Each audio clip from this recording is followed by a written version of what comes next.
Okay. Good evening, everybody. We are come back with Bhagavad Gita with Dr. Archana Kumar, and Dr. Archana Kumar will be taking us through today Dhanteras, the significance of Dhanteras. That's what is today, and 10 incarnations of Lord Vishnu. So over to Dr. Archana. Thank you so much. Hello everyone, how are you? Great to be back here with all of you. Today is one of the very auspicious occasions in our religion. It is called Dhanteras. Dhanteras is an occasion where we are celebrating the reception of health and wealth, both. We are receiving from our lords and gods. There was once an occasion where the ocean was literally what we call, churned. And it was an occasion where the demons and the gods, they got together for the first time to do one significant task of churning the ocean. And when that happened, that was when the churning took place, the ocean carrying in its depth a lot of, let's say, valuable things. There were valuable things like there was a pot of elixir of life, which we call Amrit.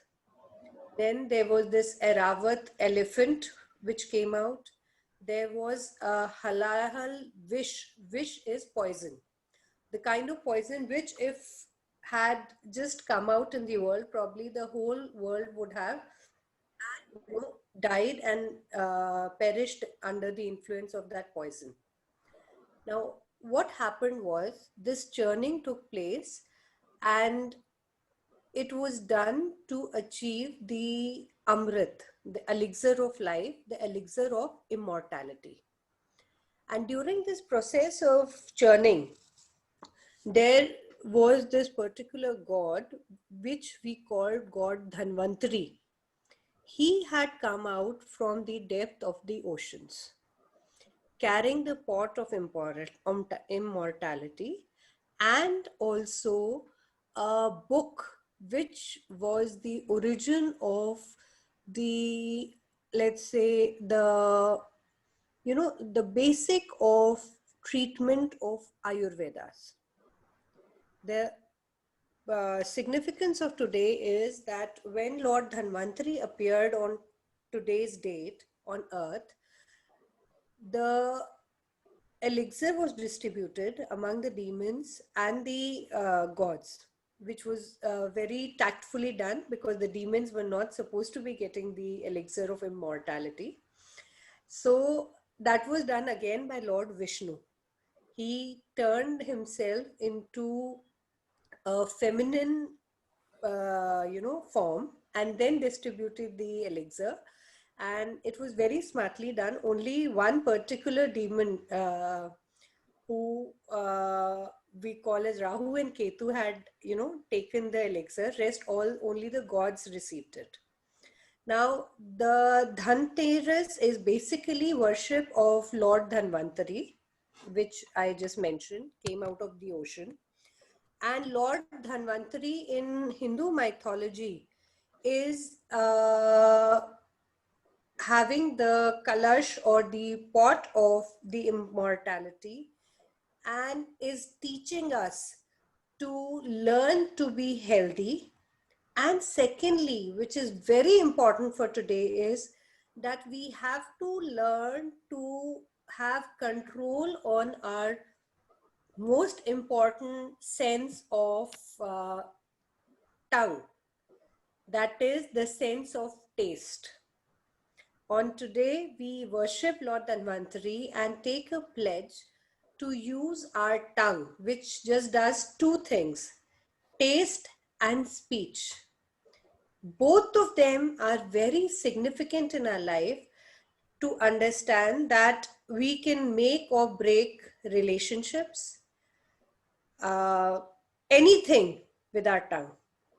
Our tongue, when it is sweet, nice, polite, and it can really make relations which are worse, it can really join them. And the same tongue, when it is harsh, bitter, we are capable of breaking the closest of relations or friendships.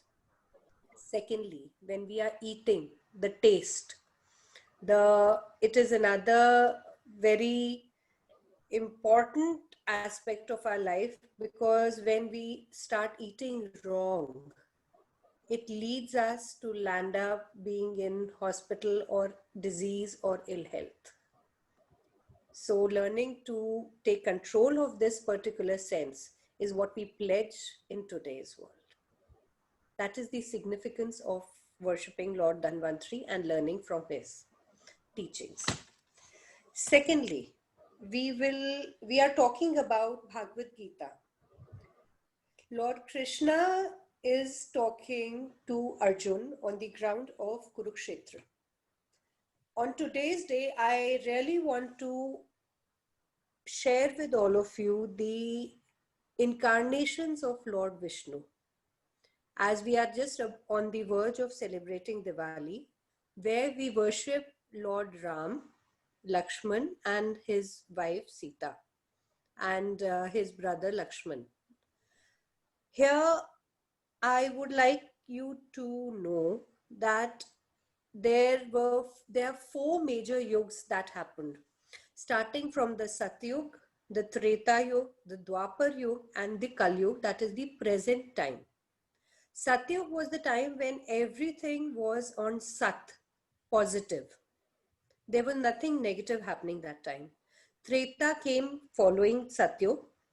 Treta Yuga is the time when the existence of Sri Ram came in. He was one of the four sons of King Dashrath. And then Treta was followed by Dwapar, and Dwapar is followed today by Kali Yuga. Kali Yuga is the yug or the time where Kali is machines. It is the machine time. Initially, most of the things were done manually. And today we all know how tech savvy we've become, how many gadgets we are using. We are reaching the Mars and the universe and the other universe and the space.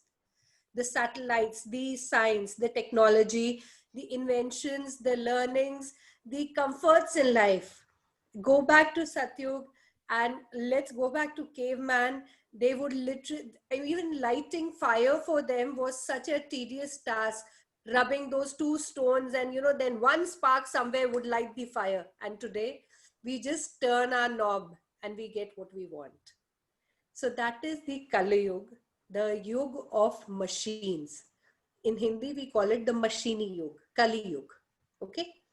Now, talking about the 10 avatars. Yes. Before we go to the 10 avatars, let's just Yeah. first look back at the taste that you spoke about Okay. and the speech that you spoke about. All right. And let's get that summed up before we go further. So it becomes like really, so the question that came up to my mind is, I know of a lot of people who speak very sweetly. They really use their tongue well. And I'm Yeah. sure you all guys also know that there are many people in this world who can be extremely diplomatic. Oh, yes. Smooth talkers. No matter how they're feeling inside, the way they will project and the way they will convince you that you are the best person on this planet Earth. Okay. Yes. Is that what you mean by saying just a sweet talk? No. No. It's again the same thing that we discussed day before, that whatever we are speaking, the same words I'm going to use, mansa, vacha, and karmana. That means our mind, our words, and our action, they have to be in synchronicity. Please understand that when we think something else. We are manipulating, we are thinking. We talk something else, and our actions are just the opposite of both of them.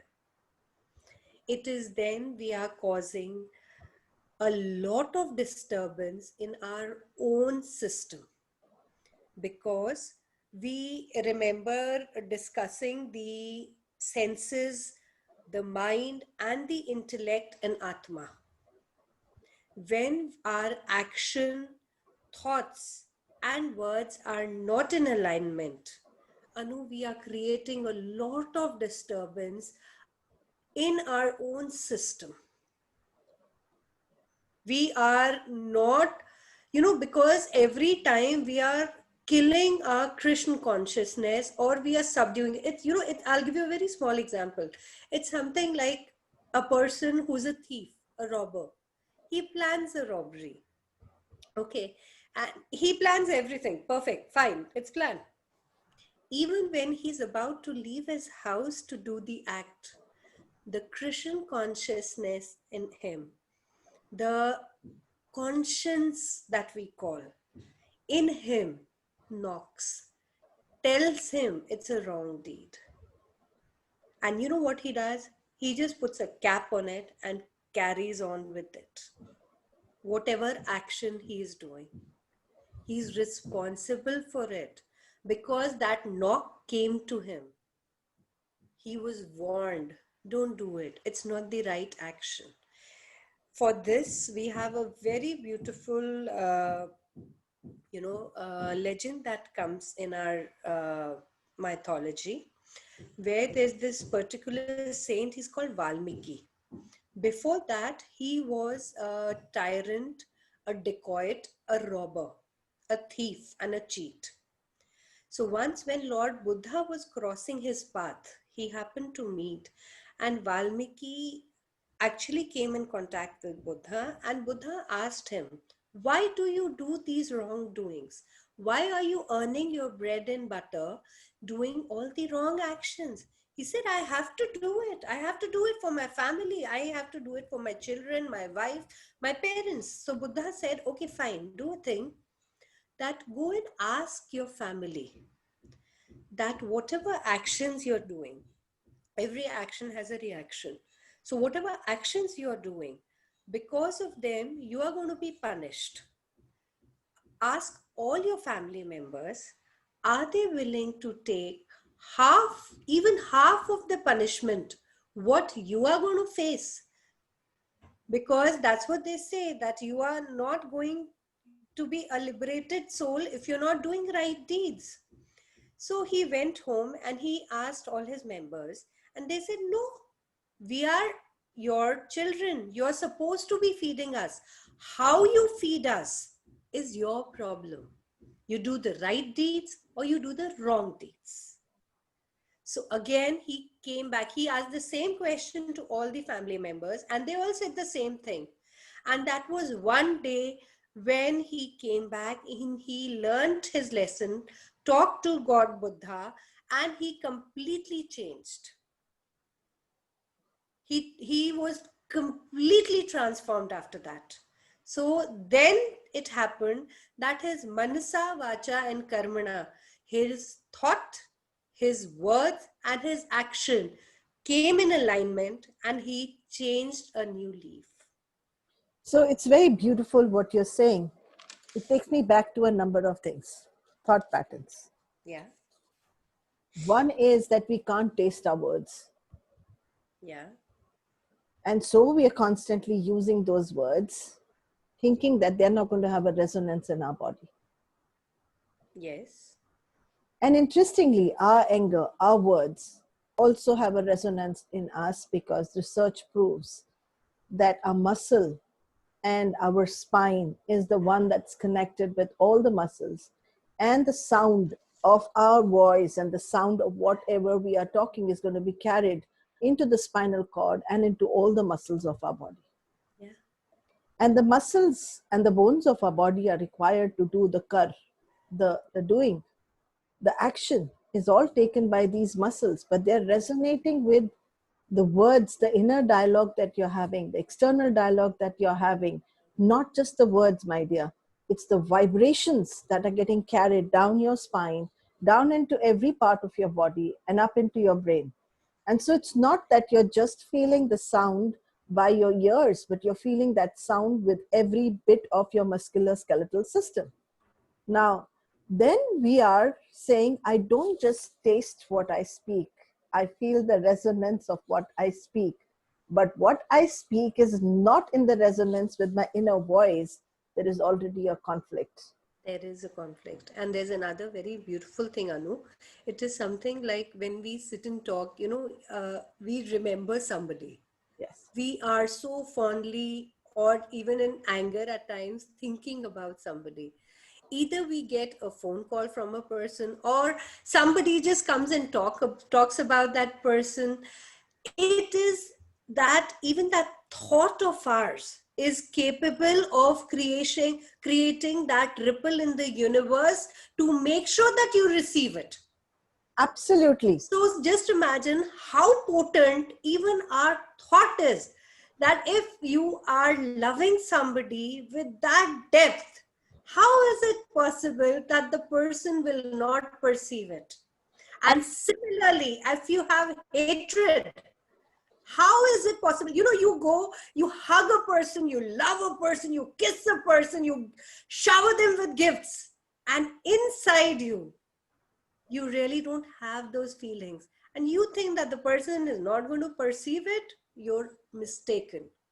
Absolutely. They are going, the person, whoever, is going to feel your feelings first, and then the outer show, outer drama that you're doing. Beware. That's how it happens. Absolutely. So, Archana, taking from here, I would go to yesterday. And yesterday Okay. was a very interesting day for me Okay. because I was sitting down and having the girl with me out, Saraswati. Yeah. She wasn't around for last 8 months because of the COVID. Yeah. She hasn't been coming home. Hmm. Otherwise, she comes home to help me out with my Hmm. work. Hmm. Hmm. And I was having my lunch, and I tell my driver, Ramzan, he was also having lunch. And I said, how nice if Sarso could come. Ah, How it would be like old times if Sarso was also here. It would just complete the quorum. complete the thing. Yeah. And would you believe it? 2 hours later, she actually walked in, Wow. food and kept it on one side in anticipation that she will come, and she walked in. That's the power, Anu. Yeah, That is the power. And that is what I remember watching the documentary The Secrets. And even before that, you know, uh, our parents would say in Hindi, there's a very beautiful saying, idhar saje to udhar baje.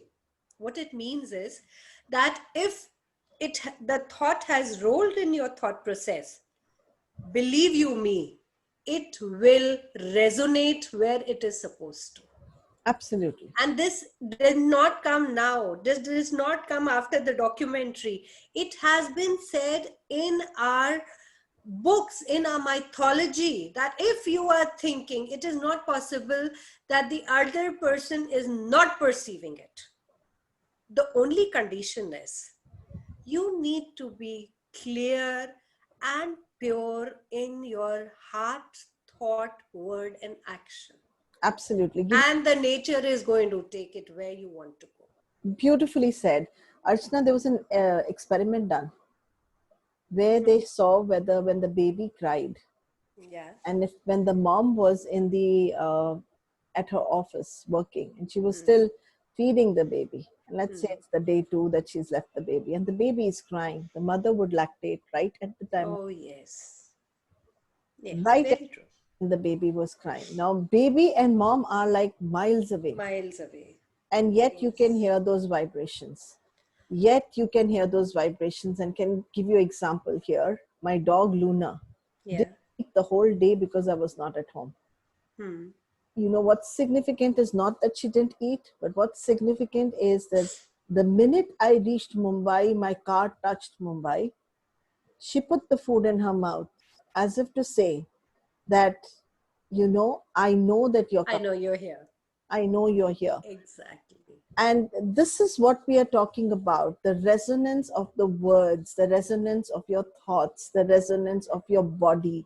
This is what Archana is saying, that has to be in alignment. And when it is in alignment, it crosses miles and vibrations are carried through and through. Absolutely. Just 1 minute more, Archana. What was amazingly significant about this is the topic of black magic. You know, I really, really want people to know this, that black magic is not existing outside us. Our thoughts are so dark, so black, that they get carried to another person. When we say, Mar jai, I hope that guy dies. I'm not saying that that person will die, but you're not wishing him good. And You're thank not. God that your wishes didn't come true immediately, but those vibrations get carried. They do. You wonder why that person did not treat you well. Think about it. Exactly. Anu, I'll share something. There is this senior doctor of mine, Dr. Jaswant. Mm-hmm. We were talking about homeopathy and administration of homeopathic medicines for suppose it is not physically available. And he has been successful in giving medicine through vibrations, through thought, and not once, more than once. And it's still work in progress because we need to document it. It was given to somebody in Australia from Ajmer, and it worked. All right. So We interviewed this doctor. yes, we did. We talked in the meta session, if I remember, with Dr. Kwesi and all when we did Yes, homeopathy. actually. Yeah. Yeah. Yeah. So this is something that we are working on, and trust you me, it is possible. Of course, it's possible. If we can carry just our basic thoughts, just imagine how potent we are. We are capable of I'm learning access through somebody, and it is so beautifully taught there that you are the universe, and it is you who has to create, and you're capable of creating anything and everything. Just imagine, Anu, hum log, we are so strong, every individual of us is so strong that we can create that ripple in the ocean. Only condition again, do not be clever, be clear. Don't try and be street smart. Be basic. Be the be like a baby. Just be naive and innocent and pure and clear. And trust me, the world will listen to you. It will follow you. Absolutely. So basically, what we are trying to bring over here, when Archana spoke about the power of the tongue, and I just carried it a bit through and said the taste of our own words, we are not using it effectively. But what she's trying to say here is that your tongue is so, so, so important, that whether it's a taste of food, whether it's what you're talking, you have to be mindful what is coming out and what is the input and the output. The input and output has to be in resonance with each other. And without that, there cannot be a balance that's attained. A balance is a very, very important thing to create. Now, I think from here we could go a little bit further, Archana, because what I'm beginning to understand is that Bhagavad Gita has very beautifully actually spoken about each sense, the relevance of each sense, and is saying that when it says have mastery, it doesn't mean be the master, it means have a balance. And that balance itself is the mastery. And the balance is also taking under control. Yes. You have to learn. That's why they say weigh every word before you speak. You need to really know what you're speaking. That word that is coming out of you, is it honey or is it an arrow? And it has to be genuine. It does not have to be pretense at all. Pretending doesn't work under no situation. Coming back to Gita, today just a small discussion on the 10 incarnations of Lord Vishnu. And through my gurus that I've learned, I'm trying to tell you how it is so significant in our own body. Okay. Now, the main avatars of Lord Vishnu are the Matsya avatar, the fish, the Kach avatar, that is the turtle, the Vara, that is the form of the boar, the Narsing. Narsing is the form of God where he has the head and face of a lion and body of a human. The Vaman avatar, Vaman is when he took an avatar which is just around 2.5 foot small baby. The Parshuram avatar, Parshuram is the warrior incarnation of Lord. The Ram avatar that we'll be discussing, the Krishna avatar, and the Kalki avatar. Now, our gurus So have, before you yeah, go, why are so many avatars required? so many avatars were required for removing the evil from earth. There is a very beautiful shlok that comes in Gita. It says, Yada yada hi dharmasya glanir bhavti bharata abhyuthanam dharmasya tadatmanam srajamyam. It's basically telling us that every time when evil, when the wrong energies, the cruel energies, the bad energies upheaval, they increase in quantity and quality on the earth. Lord says that he takes different incarnations in different forms as and when required to remove the adharma from the earth and to establish the dharma on earth. You know, I was watching a documentary which says that every 100 years, an animal becomes extinct and takes another form. Like dinosaurs got disappeared suddenly, Yeah. and then something else came in, and then that disappeared, and then something else came in. So it's like what you're saying. It's a energy cannot be destroyed No. or cannot be created. It can only be transformed from one form to the other, and that is what probably avatars are all about. And every other avatar is, let's say, a better version, Yeah, a more suitable a version. more suitable version to that particular era when it appeared. Absolutely. And even if you look at pandemics, they happen every 100 years. Yes, they do. It's like saying when the evil goes up, what we're talking about is when there is an imbalance that is going to create something which will then extinct or remove something off from the system. Again, survival of the fittest comes in here. All that is weak, all that needs to not survive anymore, all that is creating the imbalance, all that is creating the ruckus in the world needs to perish. That's Or how can it we is. say it like this? The iPhone 1 was then, the iPhone 2 came in, then the iPhone 12 is there. Yes. But it's not like the before phone wasn't good enough. It's now that Good enough. phone But was good enough for that era. yes. For And today, is more suitable. well, yes, that's how it is. That's exactly how it is. Yeah, it's got more features to deal with the environment in the most practical manner. Yeah. Now, these 10 avatars, I am just relating it to the humans. Okay. How are the 10 avatars, how can they be related to a human being or a human life? We will start with the Matsya avatar, going back to the existence of a sperm in a male testicle. The shape of the sperm, the head, and the tail wagging behind.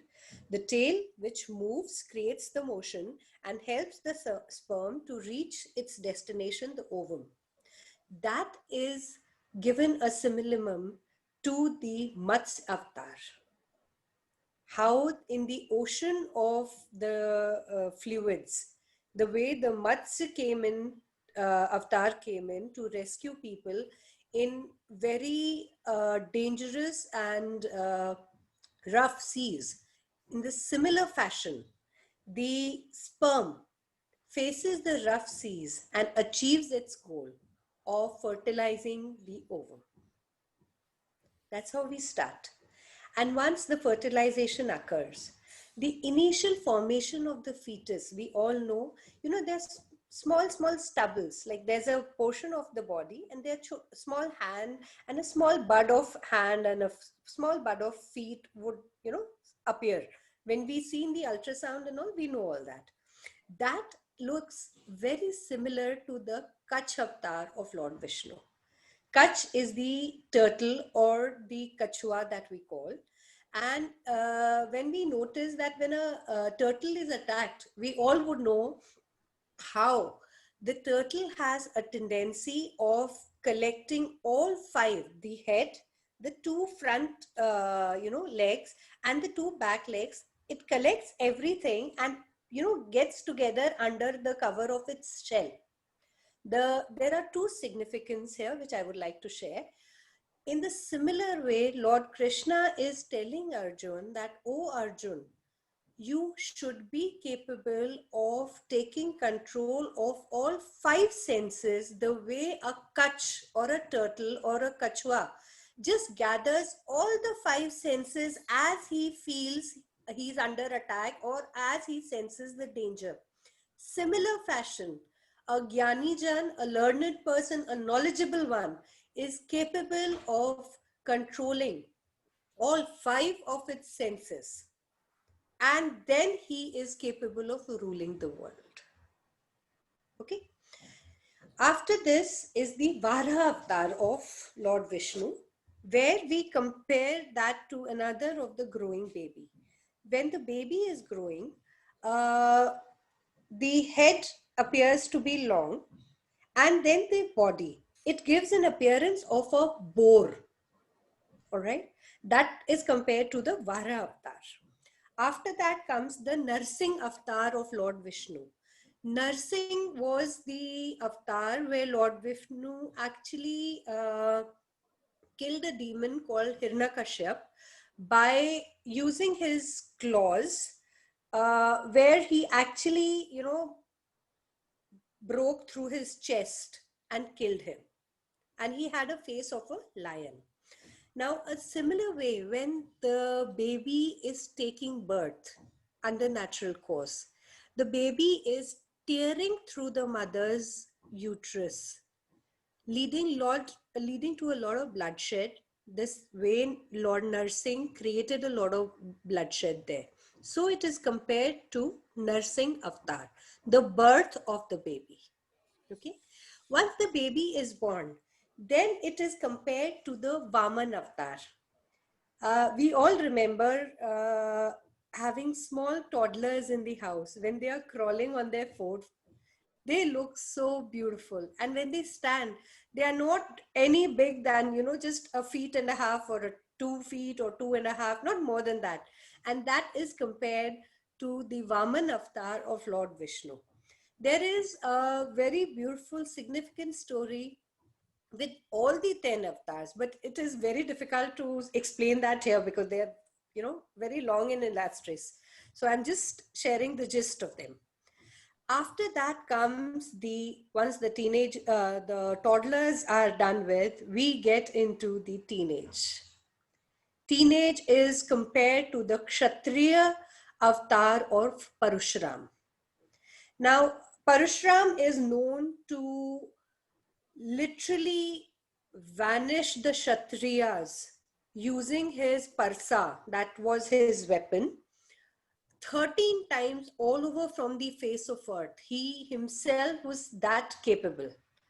Similarly, the teenagers are compared to Lord Parshuram because they have a tendency to get heated up very fast and then cooled equally fast. You know how teenagers are. We all sit and discuss, oh my, teenagers, they are like this at this minute and the next minute they are like that. They are so unpredictable. Similarly, the temperament of Lord Vishnu, Parshuram in Vishnu Avatar is very unpredictable. So that is compared to the teenage in our human life. After that, we follow it with the Maryada Purushottam Ram Avatar. Now, Maryada Purushottam Ram Avatar is basically the incarnation of Lord Vishnu, where he takes birth as Lord Ram, where he is an exemplary life that he's led of discipline, maryada. There is a discipline in his childhood. There is a discipline when he was a student. There is a discipline when he even met Sita in the garden for the first time. He fell in love with her the minute he saw her. But his maryada, his discipline, did not let him express his love, but he finally won the lady through his power and glory. So that maryada, that is the time when we are looking at our children who are around 25 to say 35, that age group, or say let's 40 these days, where they are settling down, they are learning to be disciplined in life. They've gone over all through that teenage whims and fancies and everything. They are getting into a disciplined life, taking responsibilities of their families, getting settled, getting a partner in life, probably having children. So that is compared to the Maryada Purushottam Ram's avatar, followed by the Krishna avatar. Krishna avatar is the time where Krishna is teaching us to be in the family, but be beyond the family. That means that we are in the family. He's not asking us to go to the forest, become saints. He's saying, do your duty where you are placed. It is the Karam Yog. That is what all the Krishna avatar is about. There's a lot of detail. We are already doing Krishna, so I'm not going more into it. And after that is Kalki avatar, where we learn to renounce everything and just go into the last portion of our life, So where these are stages of our life. they are all the stages. And I was taught by my guru to just compare it to the 10 avatars of Vishnu, and I found it very fascinating. So I thought that the viewers or the listeners might love this comparison of the incarnations of Lord Vishnu to what we practically live. You know, they're not just stories, they are practical. We are living them. We see our teenagers like that, we see our toddlers like that, we see conception through like that, we see the birth through the canal that way, and then the end. So I think that's the I, comparison. for the people who are not religious, like I'm not religious, for Yeah. people who find it difficult to understand so many gods, Hmm. understand the avatars of so many gods, Okay. basically what is being summed here is that the various avatars or various different energies, if we don't say avatars, we say energies. These are various different stages of our growth till we start from conception to our death, or to the time that we've gone to old age. And what are the stages that we go through before we actually become one with the nature again? And it's almost like that every stage is called the avatar, or a transformation, or a change is listed down and looked at as God. Every stage is God, every stage is perfect, every stage is just amazing by itself, and every stage has its meaning. Then we would be probably more receptive to what is written there, because lot of us who are not in the religious bent of mind might say, why should I come to know about 10 avatars of Vishnu? But we're not talking about Hinduism, we're talking here about 10 stages of your growth, and each stage to be regarded as complete energy, complete God, and how then you are authentic to that stage in your life. And we are giving the significance and learning. The only reason why probably the learned ones compared it to the human life, the incarnations, so that we should not get disturbed by the different problems or different scenarios or different ruckus that we face in the different stages. Every stage has its own pros and cons. We need to learn that the way the avatars had the energy, the sense, the discipline of dealing with the situation in that particular era in a sensible way, which we are learning every day.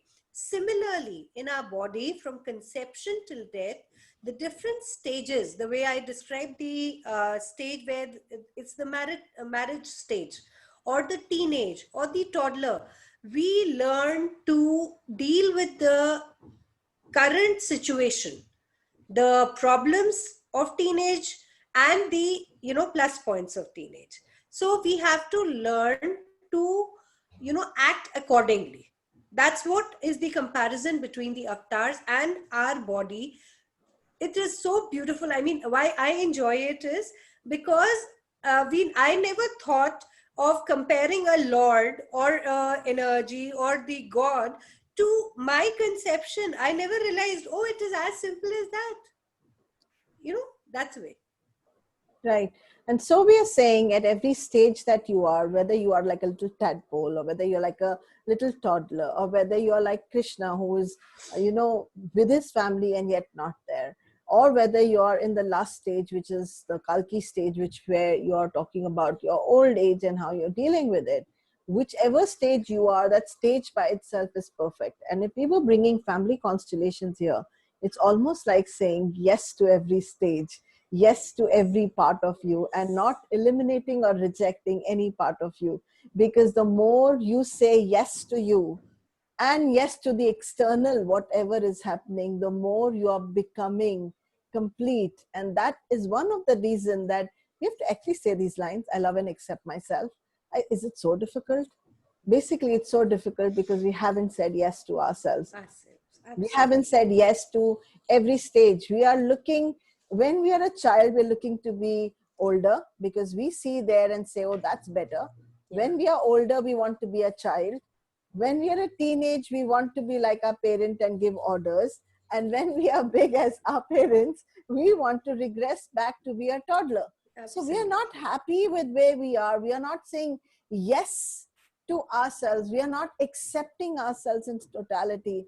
And that's creating the chaos within us. So we have the universe and gods within us. And these, And absolutely, and we these have god numbers, guys. and we have to learn to be in the present. That's what I heard and learned from somebody, that why is it called the present? Because it is the gift of now. We Yes, are not happy in now. Why? The past, the future, we are just busy thinking about all of them. It is a gift that you are living, surviving, existing today. It's your gift, it's your present. Enjoy it to the most. absolutely. And imagine, and this can be seen in our families, where we are actually sitting with our family, but even on the dining table, we are ahead of our time. We are not looking at what's right in front of us. And but we are connecting to people on the internet and talking to them virtually. It's almost as if we are in a run. Another thing that I've noticed is you have a market area right next to your house. And then you have a market area in New Zealand. Okay. And when you go there and pick up stuff, you're more in awe of that and say, I got this from New Zealand or USA or UK. But why don't you have the same pride when you pick up stuff from your local market? Local market.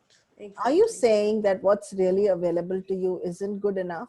Are we caught up in this whole rut of not being good enough, which connects it then to the third stage of our brain, which is the medulla, which is never good enough? Nothing is ever good enough. Good enough. And the whole learning for us from that brain is that we have to be good enough. We have to be. So I will leave now Dr. Archana to conclude so that we can then bring you back this program again. I'm not promising when it happens because this was one area that we've been like struggling with, and it was supposed to be my holiday, and this is for fun. So what we're bringing to you is really from the fun element, and I didn't want the seriousness there. Because if I get a serious topic like Bhagavad Gita with seriousness, it's going to be a very, very serious place to be in. Yes. So let's We don't want to be there. No. bring it to you in a way that you can attach it to your daily life. Over to Archana. There's just one beautiful sentence which I remembered from the Gita, where Sri Krishna is saying that, I'll say it in Hindi and then translate. मैं कुछ ना देते हुए भी बहुत कुछ तुम्हें दिया करता हूँ. It means that even when I am not giving you anything, I am giving you enough.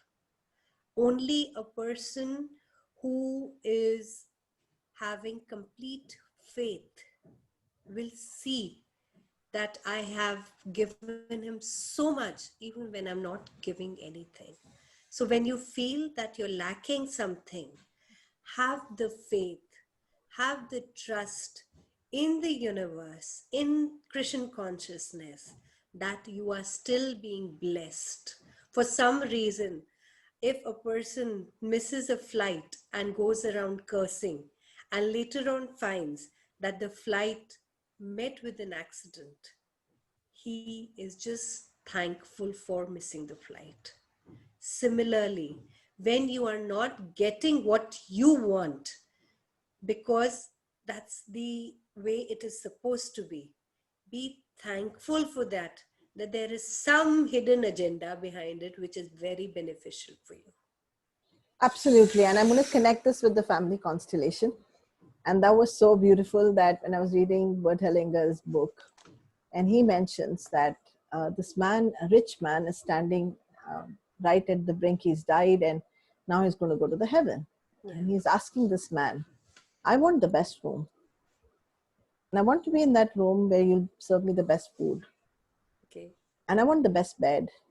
And I want to be able to look at the earth every day. And so the person says, okay, that's your wish. Your wish is my, like, I really, Command, yeah. your wish is my command. And he leaves and he says, but just think, I'm going to come after 1,000 years. You're going to be in this state for 1,000 years. So basically, I'm gifting you 1,000 years of bliss of what you wished. And then he disappears. Okay. He comes back after 1,000 years, looking through a glass hole to peep in. And the man inside, the rich man inside, screams, I don't want this. This is the worst thing that's ever happened to me. This is not what heaven should look like. And he said, well, I was giving you the heaven, you chose the hell. You choose the hell. I didn't say anything to you. Exactly. I allowed you to have your hell. Sometimes your choices can be like that. Yeah, we don't know. Yeah. Just have faith. Put a good intent and have a good faith. That's it. Absolutely. So on today, on Dhanteras Day, we bring to you lot of khushiyan, lot of happiness, lot of family togetherness. Sweetly खाइए और sweetly बचाइए लोगों की, अगर बजानी भी है तो ऐसे मत बजाना कि वो बच जाए. दिवाली है भाई, दिवालियां नहीं करना हमने किसी को. So just for the audience who didn't understand my Hindi and the jargon that I just spoke, all I meant to say is, hey guys, be sweet, but don't be sarcastic. Don't be so sarcastic that you kill people with your words. Just be very gentle today. It's a nice day. Let's bring Diwali to people. Let's not make them empty. Let's make them filled up. Because just like, what were the last words that you said? Krishna is saying, even if I'm not giving anything, मैं कुछ नहीं देते हुए भी आपको बहुत कुछ दिया करता हूँ. Very good. आज इसी से हम कंक्लूड करते हैं. हमें नहीं पता कि हमने आपको क्या दिया और आपने क्या लिया. जो भी आपने लिया आज सर आंखों पे. I don't know what you took today and what we gave. We tried our best and I'm sure you gained something there. Thank you so much. Thank you. Bless you all. Have a great day.